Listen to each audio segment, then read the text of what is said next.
Hi friends, welcome back to channel. Friends, ఈరోజు మన వీడియోలో ఇటీవల నిర్మలా సీతారామన్ గారు ప్రవేశపెట్టినటువంటి కేంద్ర బడ్జెట్ 2024-25 యొక్క పార్ట్ 1 వీడియోని ఇంతకుముందు అప్లోడ్ చేయడం జరిగింది. ఫ్రెండ్స్, ఈ పార్ట్ 2 వీడియోలో మరికొన్ని రంగాలు, ఆ రంగాలకు కేటాయించినటువంటి బడ్జెట్ మొత్తాలను కూడా ఈ వీడియోలో చూద్దాం. ఇది అన్ని రకాల ఎగ్జామ్స్కి యూజ్ అవ్వాలని కోరుతూ వీడియోలోని ఫస్ట్ రంగానికి వెళ్దాం. ఫస్ట్ వన్ రక్షణ రంగము.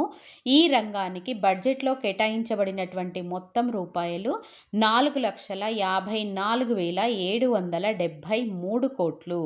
అదేవిధంగా గ్రామీణాభివృద్ధి రూరల్ డెవలప్మెంట్ కోసం కేటాయించబడినటువంటి మొత్తము 2,65,608 కోట్లు. నెక్స్ట్ వన్ వ్యవసాయం మరియు వాటి యొక్క అనుబంధ రంగాల కోసము 1,51,851 కోట్లను 24-25 బడ్జెట్లో ప్రవేశపెట్టడం జరిగింది.